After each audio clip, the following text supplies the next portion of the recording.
Felt his wrist burning. What? Several ghosts are haunting it. Possessed. Hello listeners and welcome to my first podcast episode.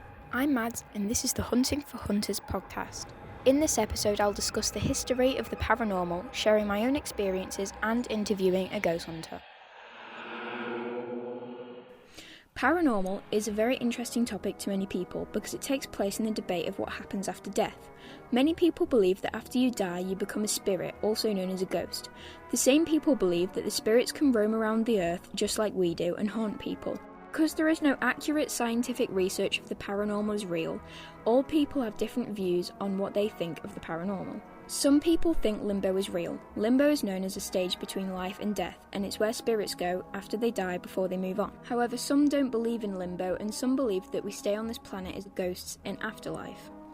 Personally, I'm not sure if I believe either of these. I'm quite skeptical when it comes to the paranormal, however I do believe there's something out there, as some experiences can't be explained. In this episode, I'll be interviewing a ghost hunter.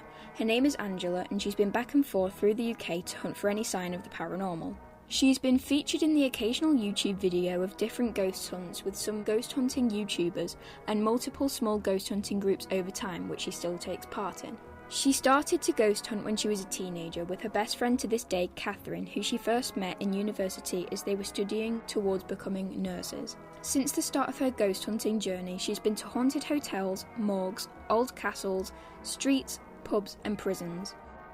In this interview, we run through many different topics, what it's like being a ghost hunter, what her beliefs are, and how different it is from being presented in the media. But before that, let's run through some spooky history and some input from Sophie Gaisford, Skylar Walters, and Veronica Hodkinson on what they think of the paranormal.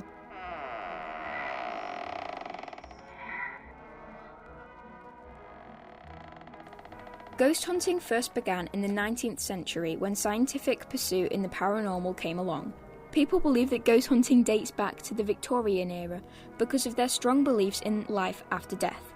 Ghost hunting became popular in the 19th century due to the rise of technology, especially in radios and telegraphs.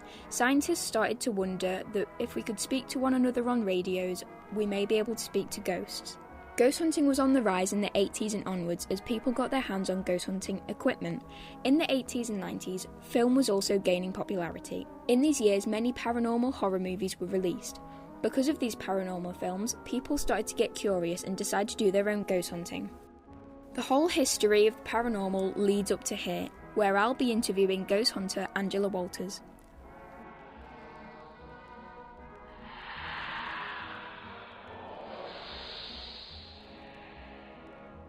Do you have any interest in the paranormal? Yeah, it's pretty cool. I like watching things with paranormal stuff. I like the interest in paranormal stuff. I like listening to people talk about paranormal stuff and all that. Yeah, they're all right. I think there's something in it. Yeah. I think it's one of the mysteries. You can't get round it somehow. It's Good afternoon, Angie. How have you been? Good, thank you.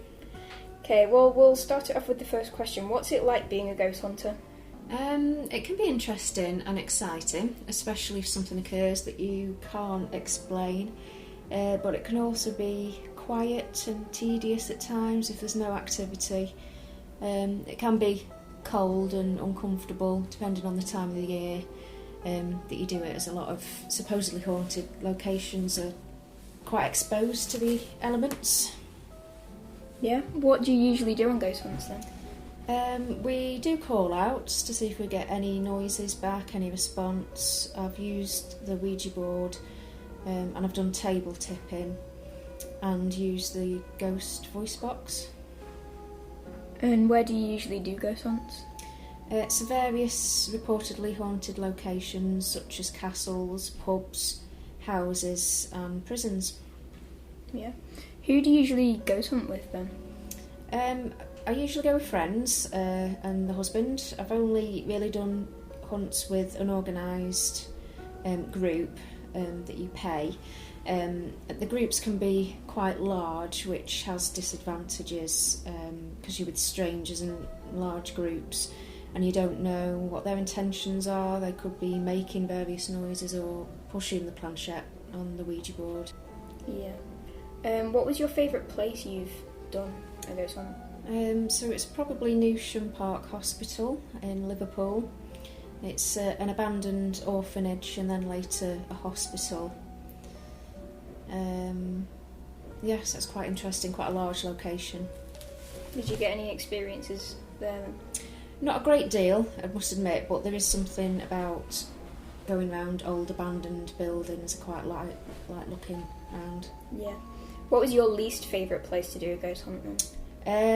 Probably 30 East Drive in Pontefract. I think it's been quite built up and become very commercialised. It generates a lot of money for the owner, and nothing actually happened when I went there. Yeah. Where was it then? Like, what building was it? It's in an old council house in Oh. Pontefract. Yeah. So, I know you said before, but what kind of equipment do you use in ghost hunts? So I use Ouija board, tables for table tipping, EMF meters which pick up invisible electromagnetic fields and fluctuations which some believe indicates the presence of energy of a spirit, and ghost voice boxes which scan through at AM radio frequency, and sounds from ghosts and spirits would be picked up while the device is scanning the stations.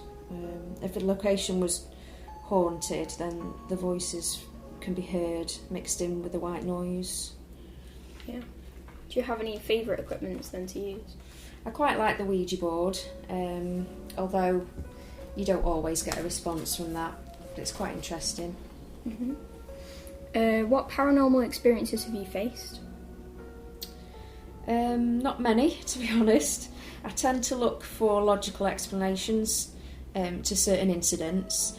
I did once, when I was at Woodchester Mansion in Gloucester, I did have a strong sense that I was being followed when I was walking up a set of stairs. It's quite a strange feeling. I've never really felt it again. It just felt quite foreboding, but subjective. I have no evidence of it, just how I felt at the time. To what extent do you believe in ghosts or spirits? I'm very much on the fence. I like to think that ghosts exist, and I'm open to the possibility, but a lot of things can be debunked. I don't think that we're supposed to know about the afterlife, otherwise there'd be more overwhelming proof. Yeah. Do you believe in different types of ghosts, such as poltergeists?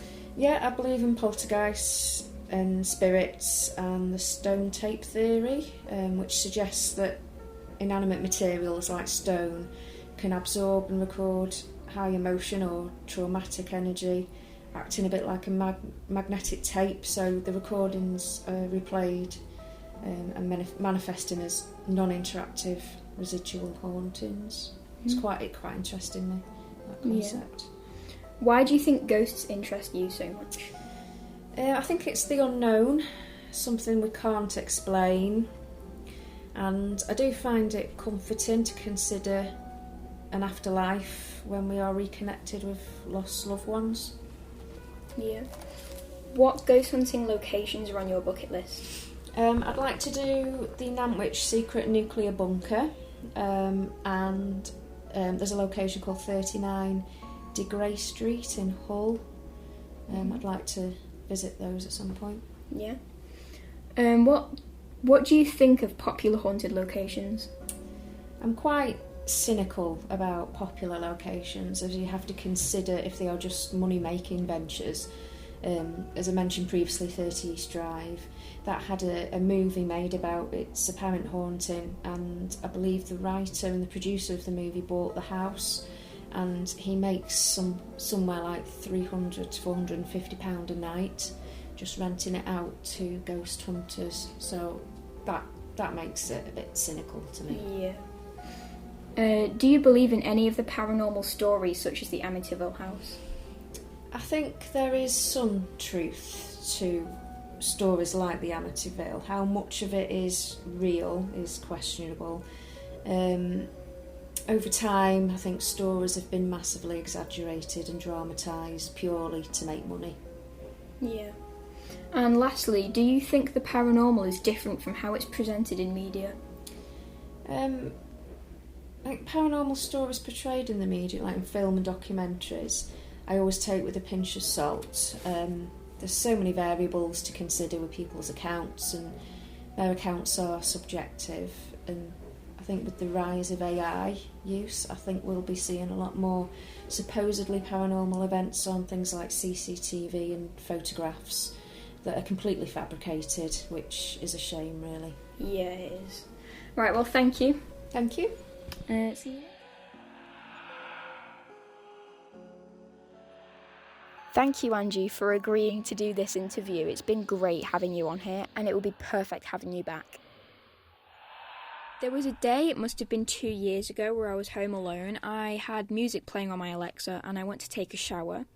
When I came back to my room, the music had been turned off and my TV was switched on. Me and my mum tried to think of every possible answer as to why this happened, but we came to no conclusion, as there is no possible way my TV could turn on without anyone pressing the on button on the remote. A while ago in 2023, I did go on a ghost hunt with Angela, and I have to say it was really interesting.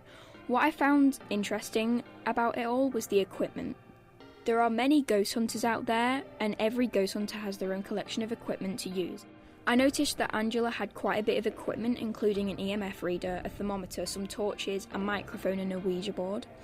People who ghost hunt usually use these equipment because it's believed that if you get near a ghost, the temperature drops and EMF readers react to them. After the ghost hunt, she sent me the sound recordings we had taken while doing the ghost hunt, and we caught a slight whisper in the background that we couldn't pick up at the time.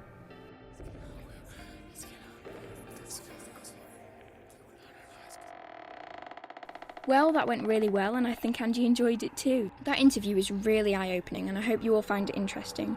I find the paranormal so mysterious, and I can't wait to continue this podcast and dive straight into all the different aspects of spirits. I really feel like I can go ghost hunting now, and I hope you all do too. Look out for my other podcast episodes that will be released weekly every Friday night as we make our way towards Halloween Day, where I'll be releasing a special episode where I'll be diving straight into the cases of Ed and Lorraine Warren. Next week, I'll be interviewing Sophie Gaisford on what she thinks of the paranormal and what it's like growing up with parents who ghost hunt. I hope you all have an amazing, thrilling weekend. I'm Mads, and this is the Hunting for Hunters podcast. See you next time. They're not. The table's moving. Please, could you try to communicate with us? What's that?